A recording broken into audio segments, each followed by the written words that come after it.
Essa semana eu estive na casa de um casal, com o Cidinho, e aí a gente estava falando a respeito de um sonho, né? E esse sonho de respeito a um jovem que tinha uma bicicleta que foi roubada, e na verdade o ladrão que levou a bicicleta trocou, deu um celular para esse jovem, né? E levou a bicicleta. E aí, pensando a respeito disso, o Cidinho discerniu, na verdade, que independente de qualquer coisa, independente dele ter recebido um celular, né, que distraiu o rapaz, de qualquer forma ele foi roubado. E às vezes é assim, né? Às vezes nós somos roubados, mas nesse roubo sempre tem algo que nos distrai. Aí estava lembrando que, normalmente, a gente chama de trombadinha, né? Alguns já viveram essa experiência negativa, de ser furtado de uma forma que não percebeu. Só percebeu na hora que foi procurar a carteira, né? Às vezes o cordão. Mas, normalmente, quando alguém é roubado desse jeito, sempre existe uma outra pessoa que distrai. Alguém que esbarrou, que imprensou, que mostrou alguma coisa. Sempre tem uma distração. E eu penso que, de fato, é assim conosco. E nós precisamos estar avaliando, na verdade, tudo que nos envolve. Tudo que a gente tem como prioridade, tudo que você deseja, inclusive, viver, é possível aparecerem coisas que possam te distrair. Eu queria repartir com vocês em Lucas 15, a partir do 11. É uma leitura assim, muito comum, eu creio que muitos conhecem, mas eu gostaria de compartilhar com vocês. Gostaria que vocês me ajudassem prestando atenção, porque eu creio numa coisa, que o Senhor está aqui. E onde Ele está, de novo, esse tempo não pode ser visto como um desperdício, ou como um cumprimento de um tempo. Se Ele está aqui, e se você tem expectativa a respeito dEle, pode ter certeza, Ele é fiel para fazer valer essa palavra no teu coração. Bom, Lucas 15, 11. Continuou. Na verdade, Jesus está falando sobre algumas parábolas, né? Ele citou, basicamente, anteriormente, duas, que está dentro do mesmo contexto. Ele fala da parábola da ovelha perdida, depois ele fala da dracma perdida, e depois, no 11, ele diz, continuou, dizendo, certo homem tinha 2 filhos. O mais moço deles disse ao pai, dá-me a parte dos meus bens que me cabe. E ele lhes repartiu os haveres. Passados não muitos dias, o filho mais moço, ajuntando tudo o que era seu, partiu por uma terra distante, e lá dissipou todos os seus bens, vivendo dissolutamente. Depois de ter consumido tudo, sobreveio àquele país uma grande fome, e ele começou a passar necessidade. Então, ele se agregou a um dos cidadãos daquela terra, e este o mandou para os seus campos a guardar porcos. Ali desejava ele fartar-se das alfarrobas que os porcos comiam, mas ninguém lhes dava nada. Então, caindo em si, disse, quantos trabalhadores do meu pai têm pão com fartura, e eu aqui morro de fome? Levantar-me-ei e irei ter com o meu pai, e lhe direi, pai, pequei contra o céu e diante de ti, já não sou digno de ser chamado teu filho. Trata-me como um dos teus trabalhadores. E levantando-se, foi para seu pai. Vinha ele ainda longe, quando seu pai o avistou, e compadecido dele, correndo, o abraçou e o beijou. E o filho disse, pai, pequei contra o céu e diante de ti, já não sou digno de ser chamado teu filho. O pai, porém, disse aos seus servos, trazei depressa a melhor roupa, vestiu, ponde-lhe um anel no dedo e sandália nos pés. Trazei também e matai um novilho cevado. Comamos e regozijemos-nos. Porque este meu filho estava morto e reviveu, estava perdido e foi achado, e começaram a regozijar-se. Bom, creio que de fato esse é um texto que todos, numa grande maioria, conhecem. Mas eu queria traçar aqui um paralelo, e a gente vai conversando a esse respeito, para, na verdade, destacar alguns pontos que, mais uma vez, eu penso que a gente não percebe, não viu, ou distraído, foi roubado. Bom, o início diz que esse pai, né, esse homem tinha esses 2 filhos, que o mais moço pediu a parte que cabia a ele, a herança. Esse pedido, na verdade, a gente fala, esse jovem matou o pai quando já pediu parte da herança dele. Mas a história diz que nesse tempo era possível o filho requerer ou pedir parte dessa herança. O pai poderia dar ou não, mas era possível, não era um crime, não era algo, né, que ferisse de alguma forma aquilo que falava diretamente do pai. Então o pai fez exatamente dessa forma, porque cabia a ele, né? E uma coisa assim interessante, já que a gente pode perceber, essa herança, quando o pai reparte, é claro, ele reparte considerando que ele precisa permanecer com algo que dê para ele sustentar, né, a casa, seguir tocando a vida, né? Era especificamente a parte do filho, mas que também era repartida também com o irmão mais velho. Normalmente o primogênito, ele tinha, na verdade, essa herança era dobrada. Um princípio desde de Moisés, que foi estabelecido que aquele filho mais velho, ele tinha dobrada a honra, ele tinha porção dobrada. Então, o texto diz que, na verdade, ele repartiu a herança entre eles. O filho que ficou também teve a sua parte. Bom, diz que não, ele pediu a parte da herança que cabia a ele, o texto diz que não passados muitos dias, ele partiu. E aí eu penso que é importante ir traçando esse paralelo conosco, para ir se vendo exatamente no que o texto está dizendo. Né? Por que está escrito? O que quer dizer? Porque se está escrito aqui, ela cabe para nós, ela cabe para mim. E aí, é impressionante que às vezes a gente toma decisão e a gente sabe que o caminho que a gente fez, às vezes dentro, interiormente, o nosso caminho já não é bom. Já existe um sinal, ou já existe algo no nosso coração pré-estabelecido, predeterminado a traçar um caminho. Mas às vezes a gente não faz de imediato. É o que está dizendo, que diz que ele pediu a herança. Para que ele pediria a herança e permaneceria em casa?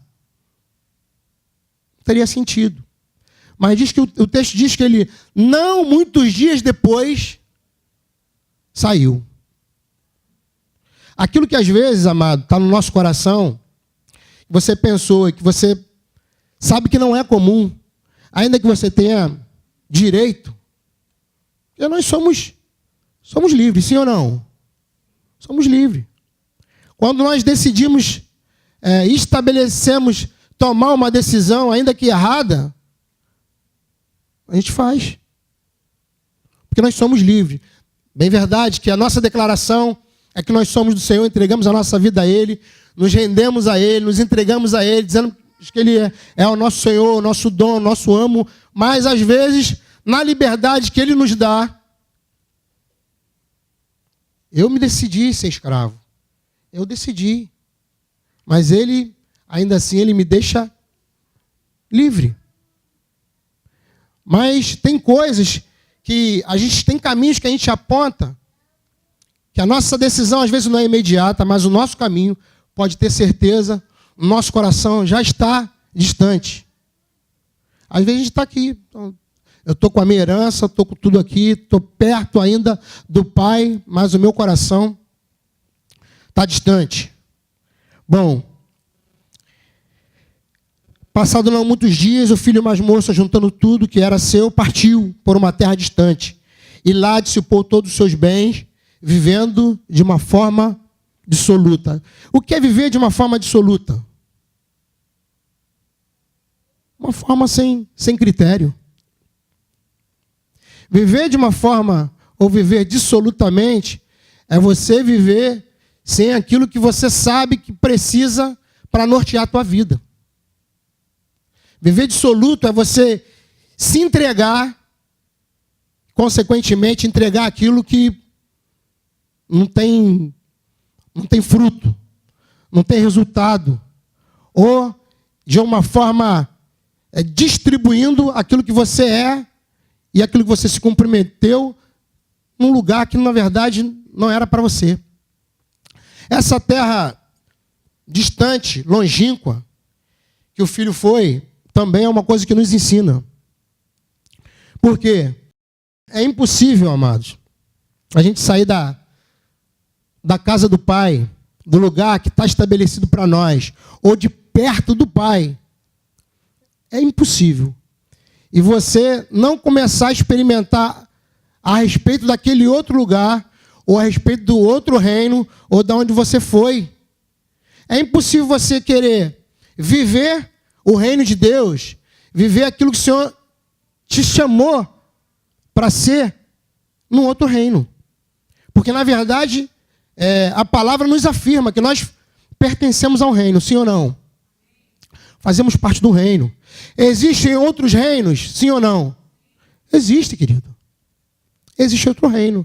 Então, qual o engano que às vezes nos pega é a gente julgar. E o fato de eu ter liberdade, eu vou viver aquilo que eu tenho que viver no reino do qual eu faço parte, num outro lugar.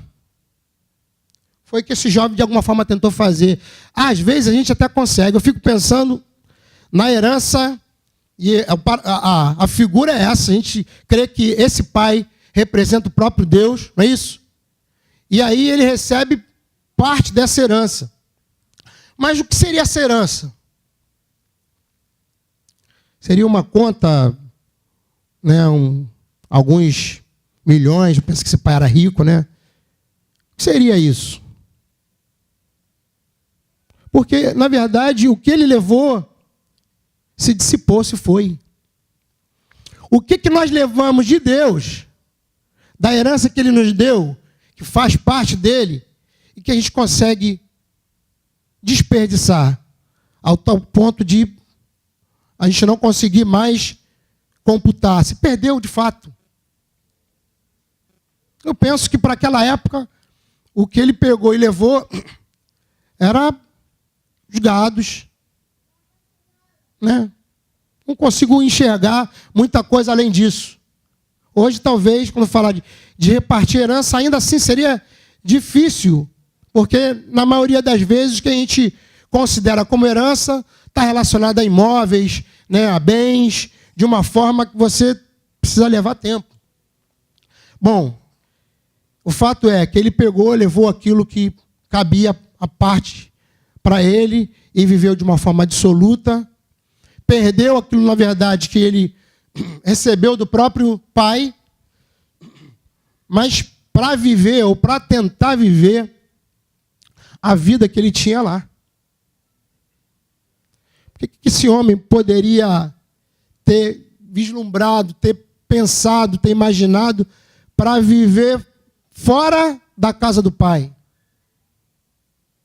E a pergunta que a gente pode fazer hoje, né? Às vezes me vendo num caminho, talvez apontando para ir para longe, mas o que teria para a minha vida, uma vez que eu sei e reconheço que só no Senhor, só no Pai, eu sou suprido com todas as minhas necessidades. O que te faz pensar que lá fora você vai se tornar uma pessoa diferente, mais agradável, ou cheia de paz, realizada? O que seria isso? São alguns sons que nós precisamos fazer, na verdade, toda vez que a gente pega a palavra. São confrontos que nós precisamos ter diretamente com o próprio Pai. Essa é uma necessidade que nós temos. E aí existe um engano, achar que o caminho que a gente vai fazer lá fora é um caminho de sucesso, como nós temos dentro. Um engano. É um engano achar que aquele que governa lá fora, num outro lugar, vai ser o mesmo que governava antes, quando ele estava em casa. E aí foi o caminho que ele fez. Ele foi, enquanto ele tinha suporte, enquanto ele tinha recurso para torná-lo, e essa palavra eu penso que vocês conhecem bem, enquanto ele tinha recurso que tornava ele independente, ele seguiu fazendo o seu caminho. Enquanto, amados, nós temos coisas que nos faz independente e queremos nos apegar, basear isso para dar passos, nosso caminho está comprometido. O reino do qual você fazia parte está comprometido. Porque a gente não precisa de muito. Às vezes a gente atravessa uma divisa de um país para o outro, dando um passo. Isso é suficiente para atravessar de um país para o outro. E daí a moeda muda, daí os princípios mudam. E aí é onde a gente começa, ou tenta se encaixar, se enquadrar a algo que não tem como. Por exemplo, diz que ele, uma vez que acabaram seus recursos, ele vivendo dessa forma dissoluta, independente, né? A gente pode agregar que ele realmente talvez tenha feito alguns caminhos, né? Gasto dinheiro com meretrizes, com prostitutas, mas ainda que não tivesse gasto, qual seria a diferença de alguém que resolve viver independente, de alguém que toma suas próprias decisões, de alguém que busca os seus próprios caminhos, que busca os seus próprios interesses e que deixa, na verdade, não é a casa do pai, que também é uma outra coisa que a gente precisa acertar, porque tem gente que quer viver na casa do pai, seguindo ali perto do pai, mas não volta para o pai. Não tem o pai como referência. O pai não é o que define a vida. Então, o que seria também, a gente poderia fazer uma outra pergunta, o que seria a casa do pai? Que faz, às vezes, um estar na casa do pai e não tê-lo pai. São coisas que nós precisamos refletir, porque para alguns, talvez, ou para nós, foi para mim um tempo atrás, alguns anos atrás, a casa do pai seria isso aqui. Seria esse lugar, né, que às vezes a gente chama de igreja. Isso seria a casa do pai. Não, volta para a igreja, volta para casa. Mas não tem nada a ver, querido. Não tem nada a ver. A gente voltar para casa com essa estrutura. Voltar para casa está relacionado a pessoas. Porque você pode estar numa determinada estrutura hoje, numa determinada construção hoje, e amanhã está noutra. Mas o pai é só um. E avaliando a questão do caminho, na verdade, desse homem, quem sabe de algum de nós, né, está vivendo no outro reino. Uma vez no outro reino, como já falei, a fala é outra, a língua é outra, os princípios são outros, o governo é outro. Prova disso é que uma vez ele necessitado, padecendo fome, que também é uma outra coisa boa, e aí eu tenho que considerar que impressionante, infinito, ousado amor de Deus, que mesmo às vezes a gente distante é capaz de promover, de dar condição, de criar caminhos, criar estrutura para chamar o homem para perto. Cria circunstância. Isso me impressiona, isso me constrange. Esse amor que nos faz, que é capaz de produzir fome. Se tem uma coisa que Deus fazia com muita força, Eu não sei se porque toca direto no homem, né? Mas Deus criava situações. Diz que naquele tempo houve uma fome que aquele homem não teve a quem recorrer. Quer dizer, restou uma saída, vou trabalhar. E aí foi levado a cuidar de porcos. E falando sobre a questão da estrutura de um outro país, para ele aquilo era um absurdo. Na verdade, aquela profissão é uma profissão que nem havia da onde ele veio. Porque cuidar de porcos era algo imundo. Ele não faria. Era uma coisa que estava fora de cogitação. E aí são coisas que a gente precisa observar, porque na nossa distância, na distância do nosso coração, do nosso caminho, às vezes a gente já começa a olhar para determinadas coisas que a gente não faria se tivesse no Pai. Mais uma vez distante, lá já vale, já cabe. E eu lembro, falando sobre essa questão de um outro reino, eu lembro daqueles homens, né, que foram levados cativos, e que Daniel, né, quando oferecido a ele as finas iguarias do rei, o que ele falou? É uma pergunta, quem quiser pode responder. Não, isso eu não vou me contaminar, mas eram finas iguarias. Ele entendia que o lugar que ele estava não era dele, não era país dele, e que ali os princípios eram outros, ainda que naquele lugar seria comum, mas eram outros. Cuidar de porcos lá onde ele estava era uma coisa comum, mas para ele não deveria de ser. E aí a gente vai querendo dar jeitinho e experimentando coisas que a gente sabe, cara, isso aqui não tem nada a ver com o reino de Deus. Não é você simplesmente ser enganado. Às vezes você faz consciente. Por quê? Porque você está sem recurso. Às vezes a fome chega. E aí você vai buscar numa outra fonte. Vai querendo dar os teus jeitos. Mas não é assim que o Senhor espera para nós. Uma vez a fome chegada, a gente fala das alfarrobas, né? Eu estava vendo um tempo atrás que alfarrobas, na verdade, são frutos. É uma planta, uma árvore, que ela dá tipo umas vagens. E eles pegavam aquelas vagens e colocavam, fazia um alimento. Igual o porco. Hoje eu não tive aproximação de alguém que cuida de porcos, mas eu sei que na roça, quando eu ia visitar lá minha parentela, eles davam legumes, né? Às vezes estava descascando lá a batata, dava casca. Não era a gente falar de lavagem, porque a gente olha e vê a coisa, deve ficar meio estranho. Mas hoje em dia é ração. E por incrível que pareça, tem ração, tem determinadas rações para alguns animais que o homem pode até comer. Mas o fato não é comum. E nós precisamos atentar para isso.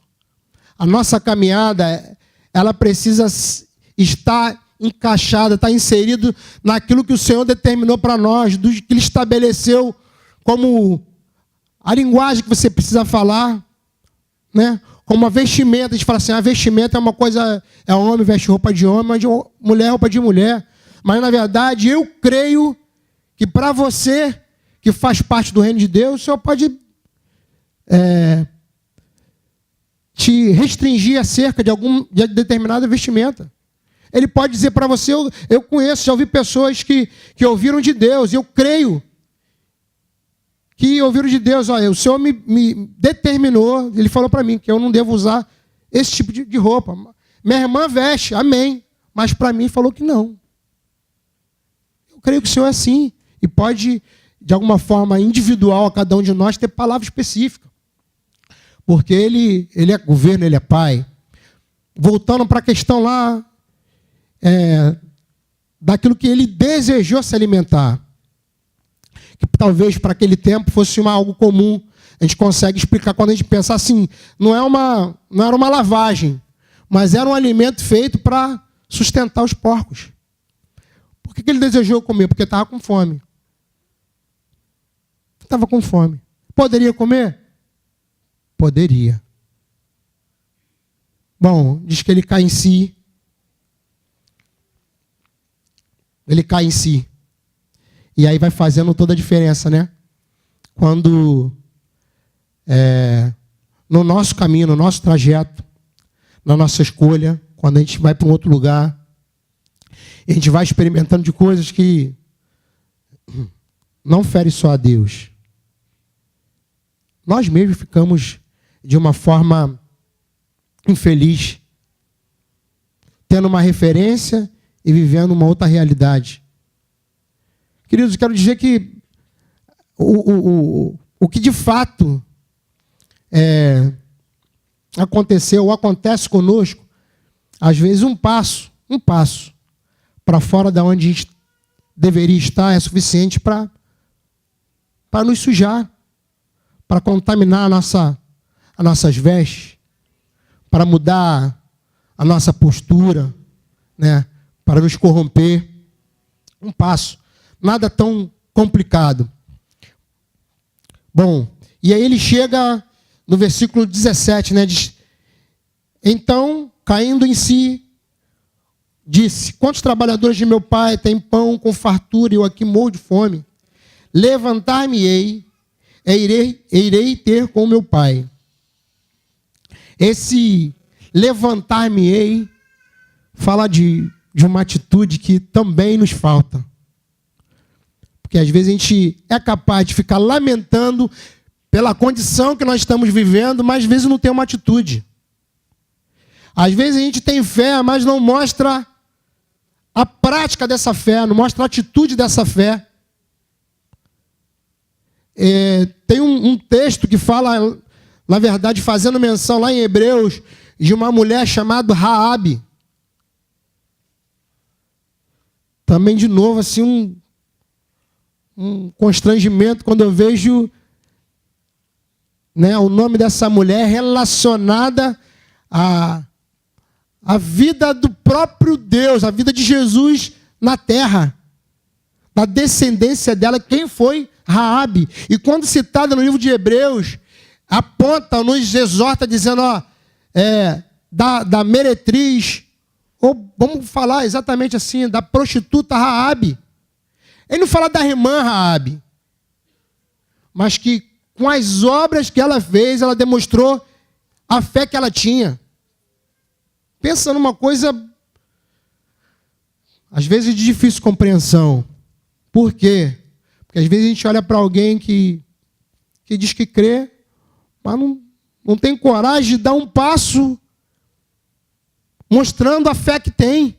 Não, eu sei que o Senhor é bom, eu sei quem o Senhor é, eu já vi o Senhor fazendo, eu sei que Ele executa proezas, eu sei que Ele é assim, que Ele ama de uma forma incondicional, mas prefere ficar lamentando, chorando por uma coisa que talvez nem tenha acontecido ainda, são possibilidades.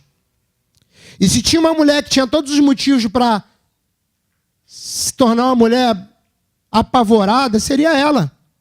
Com a notícia chegando de que o país dela seria totalmente devastado por causa do resultado que ela já tinha ouvido falar. Talvez não tivesse expectativa nenhuma, esperança nenhuma, mas aparece lá aqueles dois, que vamos chamar, né, que eu ouvi alguém falando, na verdade não eram espias, eram missionários. 2 missionários foram parar na casa de Raabe, e aí ela com certeza já tinha ouvido falar algo a respeito, porque ela declara isso. Falou, eu sei que tem um povo, que tem um Deus, que Ele executa juízo com força, que Ele destrói. Eu posso falar como aquele jovem, né, ele colhe onde não semeou, né, um Deus terrível. E ela se dispõe, ela creu que de fato esse Deus estava realizando tudo aquilo, tinha testemunho e resolveu tomar uma atitude. Salvou 2 homens do Senhor, 2 envias, ou enviados, ou missionários, né?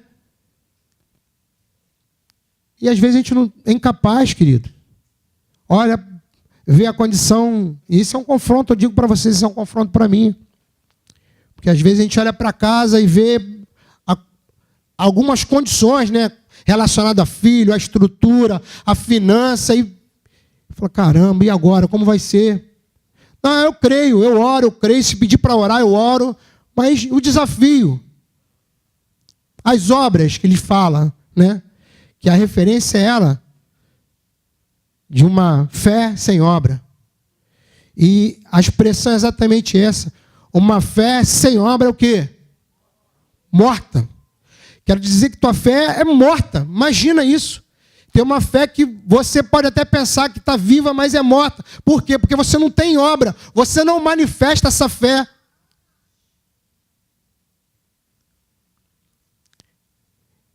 Bom, graças a Deus, porque esse jovem, ele tinha referência. Diz que ele caindo em si, não ficou lá.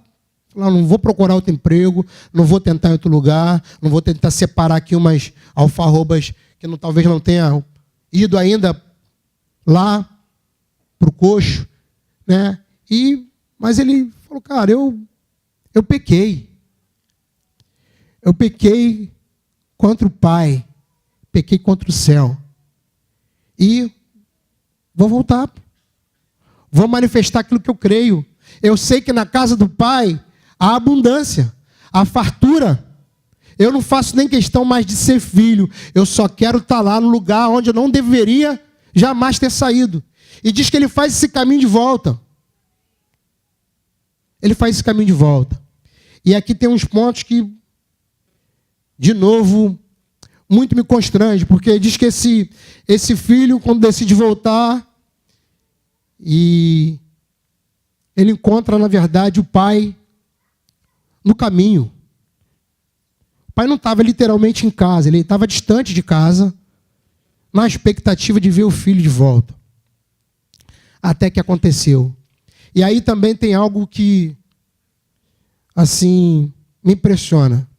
Diz que quando o homem sai de casa, e na verdade a gente está falando de uma tradição judaica, né? De uma coisa lá de trás, mas que eu penso que cabe para nós. É assim, o filho que saía de casa, voltar para casa, declarando que precisava voltar, porque não houve sucesso no caminho que ele fez, diz que era uma vergonha muito grande. Era uma vergonha grande para esse homem. E aí a figura do pai, no caminho, antes que ele chegasse em casa, também diz respeito a esse infinito e ousado amor de Deus. Pensa numa coisa que impressiona. Por quê? Porque a figura diz, meu filho, eu sei que o resultado a gente consegue ver literalmente essa história nas nossas vidas, porque o Senhor nos amou quando? Quando nós éramos inimigos dele. Quando nós não tínhamos nada para oferecê-lo. Hoje talvez você se julgue que o Senhor possa contar com o teu serviço, com o teu ministério, com aquilo que Ele te deu, com o teu chamado. Mas quando Ele nos recebeu, o que você tinha? Quem era você? Com os teus recursos ou sem eles? E aí essa atitude mostra a disposição do Pai em receber alguém, compreendendo como é importante, o valor que tem essa vida nele. E diz que ele dá esse passo, se antecipa e diz assim, abraça e recebe o filho. Poupando, na verdade, o filho dessa vergonha. De chegar em casa, bater na porta e falar assim, tem como me receber de volta? Ele recebe o filho no caminho. Abraça, né, porque ele sabe exatamente o motivo por que ele deveria fazer isso. Uma outra coisa muito que a gente precisa considerar, muito importante, é a questão de para onde a gente tem que voltar. Para onde nós precisamos voltar, amados, quando estamos distante, longe? Mais uma vez, não é, a casa não deve ser, ela pode ser uma referência para te trazer à memória aquilo que te dá esperança. Mas, de fato, o que nós precisamos é voltar para o Pai. A gente não pode chegar na casa, não pode chegar em casa sem antes voltar para o Pai. Não devemos fazer isso. Não temos como fazer dessa forma. Porque senão você vai viver, vai chegar em casa sem voltar para o Pai. E aí a gente não consegue frutificar ou experimentar, na verdade, de quem o Pai é. Com toda a sua bondade, com todo o seu amor, com tudo aquilo que a gente sabe que desfruta nele.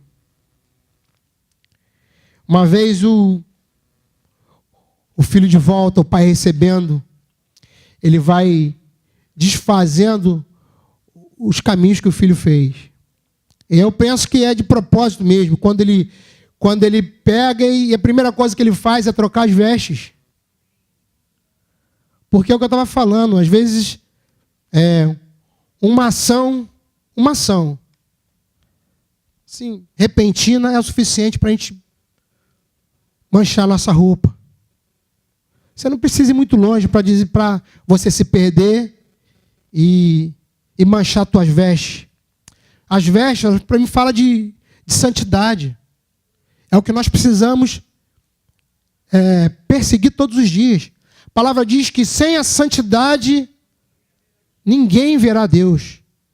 Então, quero dizer o seguinte, para você que quer ver Deus, você não vê Deus para ser santo. Você se santifica para ver a Deus. Então, a primeira atitude desse pai era falar, eu sei, está sujo. Às vezes a gente também julga que o fato de a gente sair desse lugar, vamos passar 1 ano, 2 anos, 3 anos, passou fora. Não, esse realmente está muito ruim. Não, queridos. Talvez essa semana tenha sido uma semana que alguns já tenham dado bobeira, isso sujou as vestes. Eu quero dizer o seguinte, se voltar para o Pai, Ele troca. Ele troca as tuas vestes. E te faz de novo apto para viver nesse reino. Você não vai permanecer nele, perto dele, usufruindo dele, experimentando dele, abraçado com ele, sujo. Nós precisamos trocar nossas vestes. Uma vez que, se o nosso caminho foi ruim. A outra coisa que ele fez foi colocar um anel no dedo. Não é isso? E anel fala de autoridade. E se tem uma coisa, não sei se você, mas comigo já aconteceu. Eu sei exatamente que é assim. Quando a gente se suja, a última coisa que a gente quer é manifestar a autoridade da vida de um pai em nós. Porque a gente não se vê. Na verdade, o filho manifestou isso. Eu falei, mas não quero ser mais... Não precisa nem me receber como filho. Eu quero ser só como um empregado, um jornaleiro. Porque ele cria que a autoridade dele tinha ido, porque pecou. Mas o Senhor também é aquele que restaura a nossa autoridade nele. Ele falou assim, não, você não é qualquer um.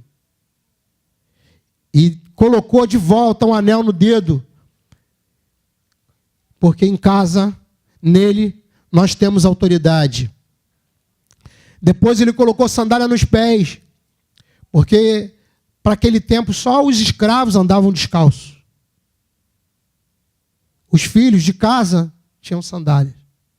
Provavelmente, esse homem também chegou descalço, escravizado, quem sabe pelo pecado. Quem sabe não, a gente pode afirmar, porque é um caminho de volta. E aí falou, cara, você não é qualquer um, você é filho.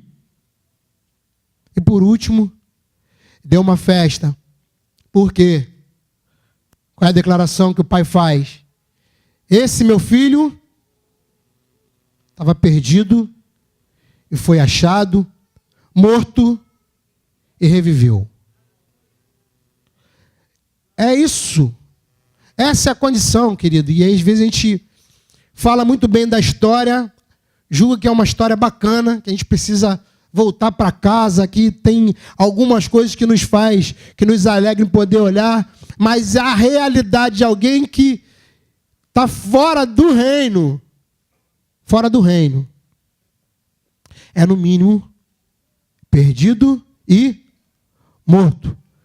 Daí a intenção, daí a disposição do Pai em poder se antecipar, em poder buscar, em poder restaurar, em poder tratar, para trazer de volta para um convívio, não somente com a casa, e com tudo aquilo que diz respeito à casa, com toda a estrutura que se tem, mas principalmente com o Pai. Com o Pai. E eu queria muito que você considerasse a questão do teu caminho. E quando eu falo do teu caminho, claro, e se eu pudesse, eu creio que vocês creem na minha palavra. Eu realmente, de fato, queridos, eu tenho esse cuidado, não é só comigo, ou não só contigo. Eu tenho esse cuidado do nosso caminho em algum lugar tá desconforme.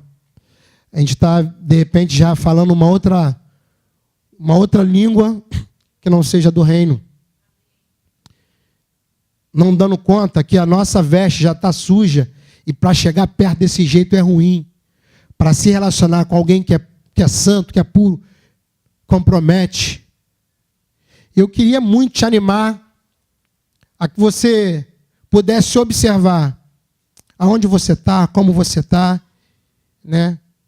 E daquilo que, às vezes, não tenha dado ainda um passo, mas o teu coração já está longe, possa estar distante. Eu queria te animar e dizer que hoje é uma oportunidade para o Senhor trocar tuas vestes, dizer que nele você tem autoridade, né, que você é filho, e, consequentemente, isso vai ser uma festa. No nome de Jesus. Amém? Você pode se colocar de pé. Existe uma... Eu espero que não seja um costume, porque às vezes quando se acostuma com as coisas, também não é boa.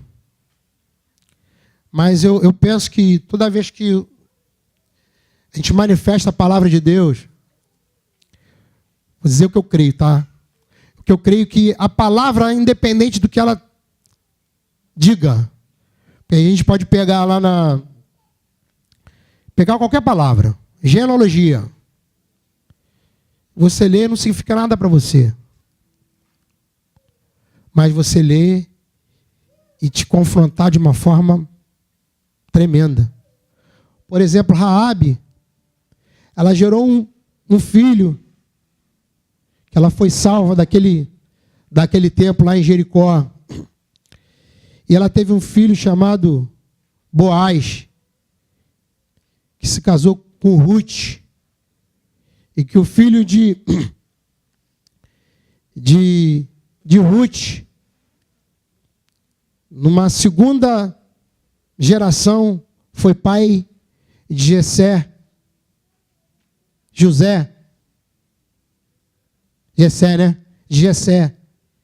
pai de Jessé. Bom, colocou ela num lugar que se tornou de fato e de verdade, né, parte da história de Jesus. Genealogia. Mas o Senhor, Ele é poderoso e pronto para fazer sempre mais, infinitamente mais, para dar caminho, né, para transformar, para restaurar. Agora, ele não... Na boa, acho que quando a gente faz um caminho, o mínimo que a gente precisa fazer, porque isso é um princípio. É isso que a gente ensina. Se eu ferir alguém, Não adianta eu ficar orando, Senhor, eu feri aqui, fulano, ciclano. Me perdoa. Eu preciso fazer isso também, porque quando eu firo a homens, de alguma forma eu firo a Deus. Mas o caminho que Ele me dá, como princípio, como regra, é você restaurar. Tu feriu quem? Feri ali o William. Eu preciso no William. Não adianta eu ficar, Senhor, me perdoa, sem buscar o caminho que o Senhor propôs para mim. Eu creio que também é assim com Ele. Às vezes a gente está aí sentado, às vezes confrontado com a palavra e não quer dar passo. Mas nós precisamos dar o passo que o Espírito Santo te der como direção. Se o confronto te cabe, te veste, te mexe contigo, te confronta, assim como me confrontou, eu acho que nós precisamos dar passo. Né? Entendendo que nós nunca devemos sair do contexto casa. Eu volto a dizer, né, do contexto prédio de se ver uma vez por semana. Mas é do contexto igreja. Família ou como referência casa. Mas que o Pai seja, de fato, aquele que nos atraia para vivermos experimentando dele. No nome de Jesus.